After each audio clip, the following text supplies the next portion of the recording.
Now, the Social Development Department, alongside the Communications and Digital Technologies Department, have extended the deadline for the SASSA Gold Card upgrade to the 20th of March. Now, the initial deadline was the end of this month, but beneficiaries are being urged to change their cards from gold to black before the new deadline. The department says grant payments will continue even after the 20th of March, but those who have yet to change their cards by that date will then have to visit their nearest post office branch to access their funds. All right, let's bring in now the Communications and Digital Technologies Minister, Malatsi. It's great to talk to you. Thanks very much indeed for your time. We spoke to Postbank just earlier this week, and she explained to us, the Postbank CEO, that the card change is it's a normal process, just like anyone else's card might expire and you'd have to get a replacement card. This is similar to that. So what's changed now? Because if the card was going to expire on the 28th of February, how do we then get to the point of extending the deadline? Thanks very much for this opportunity to engage with you. The primary reason that informs the extension of the date is primarily the fact that we have received and been inundated with concerns from members of the public and particularly the SASSA beneficiaries about some of the frustrations that they've experienced on the ground with regards to being able to be helped. And we resolved that as an instrument of showcasing our care and compassion, particularly given that most of these people are the elderly, that we should rather provide an extension of the date so that there is sufficient time for the switch to happen.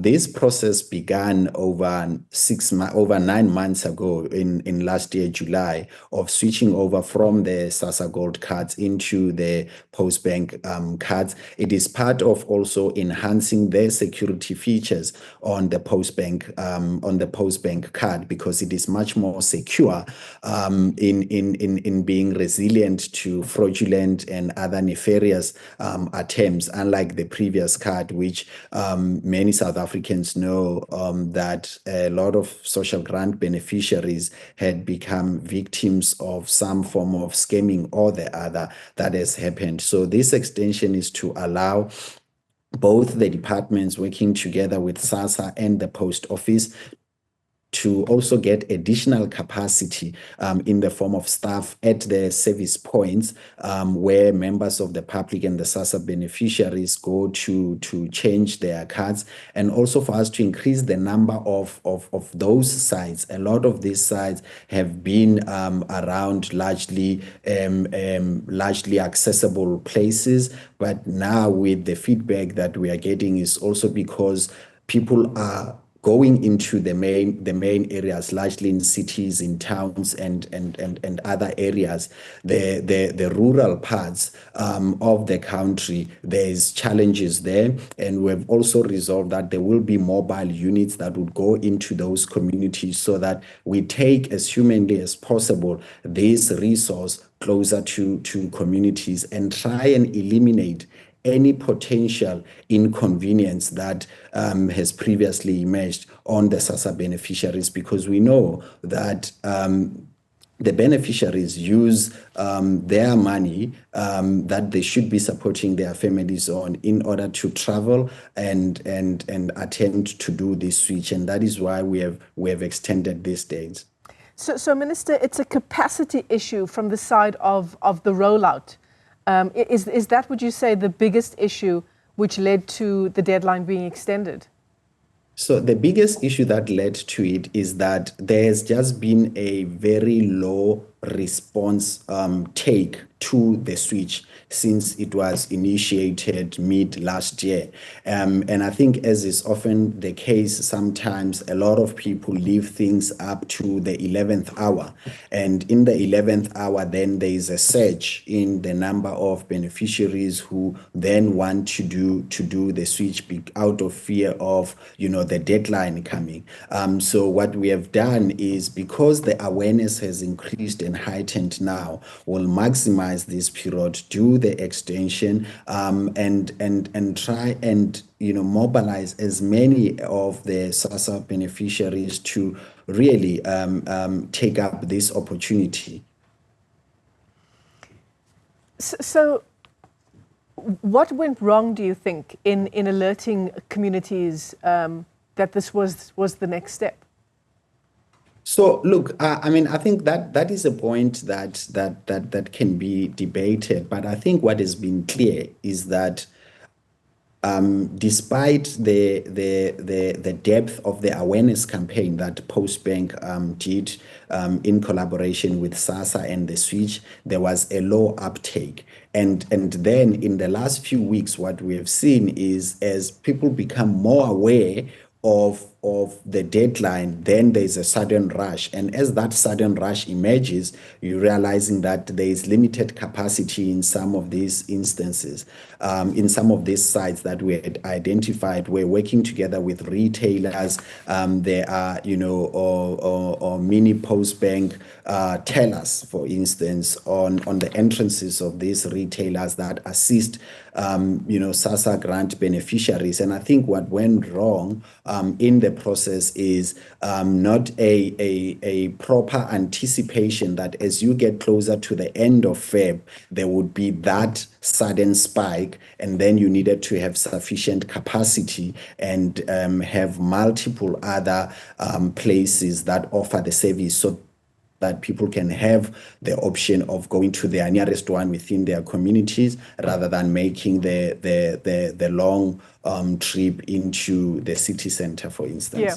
Minister, do you think it's also a case of perhaps people not having the capacity, even the means, to get to, say, a Boxer or a Shoprite Checkers and the other various institutions that are part of this rollout, just not having the means to get there to swap the card?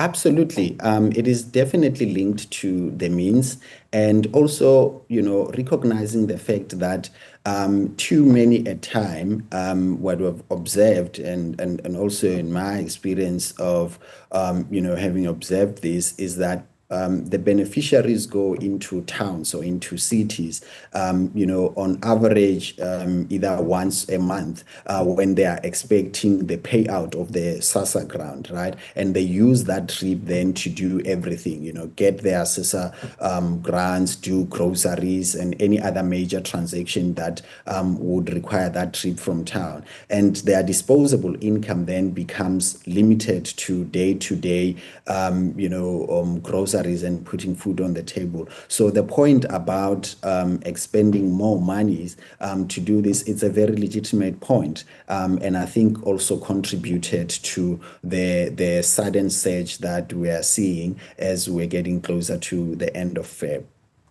So perhaps a good idea would be for the next payment cycle, if I'm able to collect my grant at the same time and then also collect the new black Postbank card. Yeah, look, there are multiple efforts that are being done. I think even around the payout, the monthly payouts, that's where the service was also being provided. But I think there was just, a low take up. And this is where the intervention comes, that in reviewing, there's clearly, because when you do an awareness campaign and there's a low response to it, you've got to reflect about the effectiveness of that awareness campaign in getting people to switch over their cards. So now we're looking at increasing the number of sites so that people can have them as close as possible to their communities. Increasing the human capacity at these service points so that the elderly don't have to spend longer periods queuing and the response rate can be quicker. But we anticipate, because we are now in the remaining periods of doing the switch, that as more people come out, you will see instances such as those queues. So our responsibility as government, and as a government that should be caring particularly towards the elderly, is to make sure that we do not inconvenience them, to at the very least give them a pleasurable experience of trying to do the switch to the Postbank cards. Yeah. So at least a reprieve now for grant recipients. What was the deadline? The 28th of Feb has now been moved to the 20th of March for you to swap your SASSA Gold cards to the black Postbank card until the 20th of March. And if you haven't done so by that time, you'll have to go into a Postbank branch to collect your funds. That's the Minister of Communications and Digital Technologies, Malatsi.